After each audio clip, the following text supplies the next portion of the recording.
Hey, Hello guys, have you seen this video over here yet? Today I'm going to link it right here, because this video that you're watching now is about Baby that. Pokémon Battle Royale. So watch that first.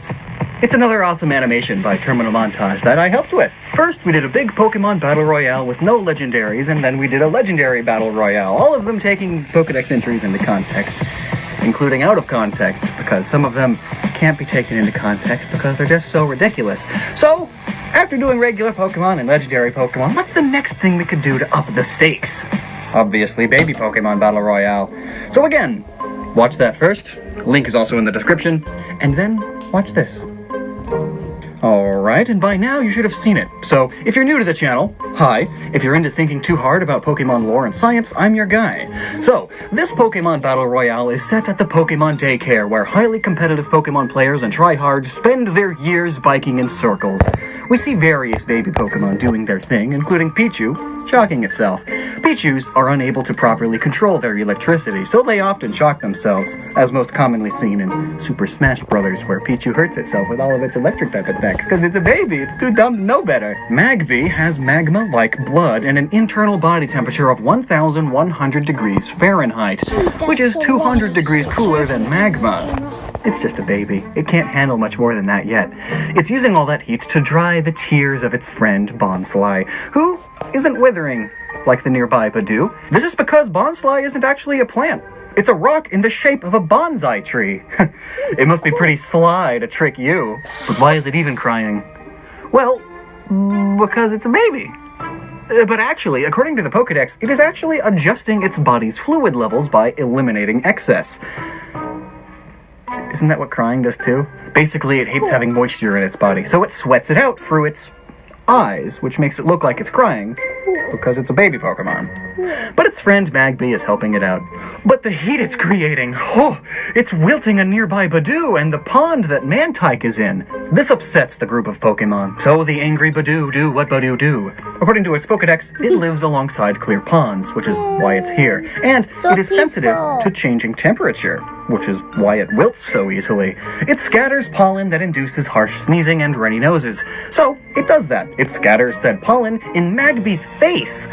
Notably, according to the Pokedex, for Magby, each and every time it inhales and exhales, hot embers dribble out of its mouth and nostrils.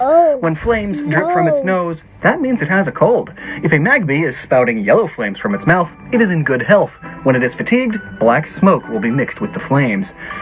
In other words, this poor thing has a runny nose and gets colds easily. The dumb baby. It's because it's a baby. All the baby Pokemon have something baby-like to them. It's really great. It also says, if Magby falls into a small enough pond, the whole thing will dry up. Which is also what inspired this whole bit. So the pollen makes Magby sneeze, and since its nose is always runny, it sneezes up a bunch of super hot flames and embers, which evaporate the pond, and the poor Badoo away. Upon witnessing this horrendous action, Chingling gets really sad and or scared and starts screaming, as babies do. Pokedex, it emits a high-frequency cry that people can't hear. Once it starts, it can cry for an awfully long time. It deafens foes by emitting high-frequency cries. It's like a dog whistle, except painful to everybody. Nobody likes this, besides Igglybuff, who sings along. Poorly, because it's still a baby. Azurill wants to hide, and does the only thing it really does. In Pokedex, Azurill spins its tail as if it were a lasso, then hurls it far. The momentum of the throw sends its body flying too. Using this unique action, one of these Pokemon managed to hurl itself a record 33 feet.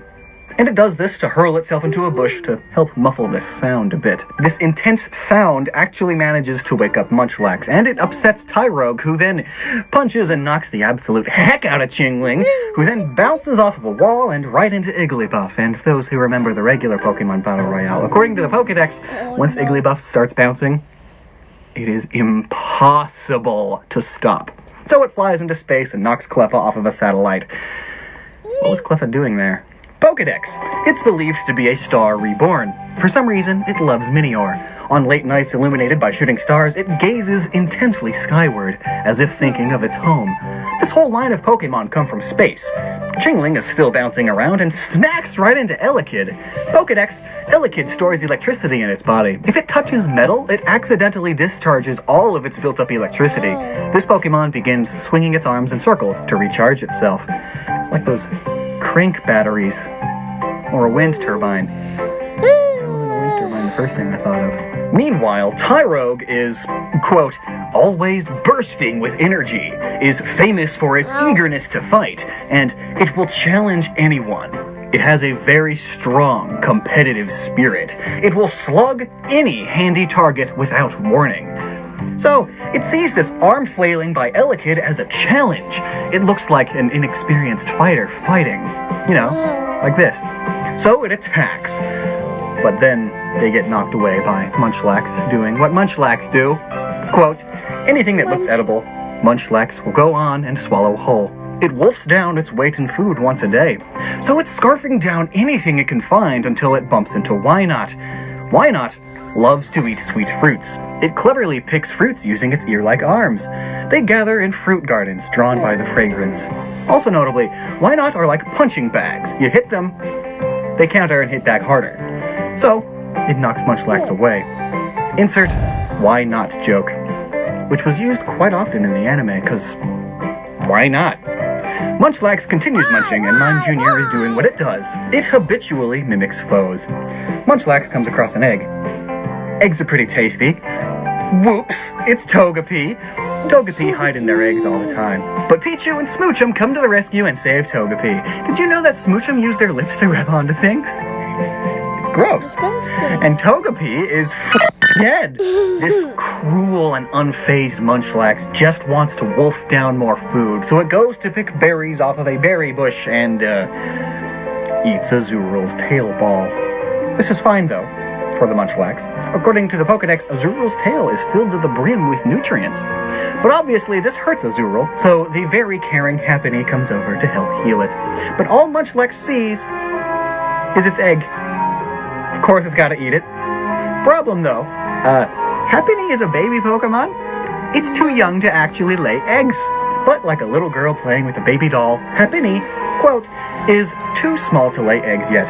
As a surrogate, it searches for round white stones. It carries an egg-shaped rock in imitation of Chansey. So Munchlax just ate a flippin' rock. That's not digestible. Welcome to Tummy Ache Town. Population not Bonsly or Munchlax anymore because they just exploded.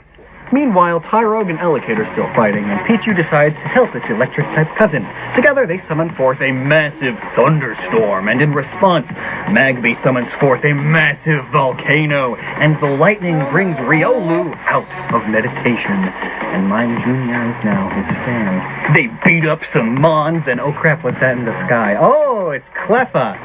Pokedex. It is believed to arrive riding on shooting stars. People believe that it came here on a meteor. Cleffa are often seen in places where shooting stars have fallen. That means it can survive this impact. The Honorable Riolu tries to warn Tyrogue about this, but oh my god, he can't hear us, he's got tear pads in. Tyrogue's design is based on Scholastic wrestling outfits, which include these ear protection pads, which is why it can't hear very well. Riolu easily takes out Cleffa, and now only has a single opponent. Wynot, who charges, but of course, can only counterattack. This leads to some anime shenanigans of constant attacking and counterattacking. Notably, Riolu is a baby Lucario, which is one of the most anime Pokemon there are.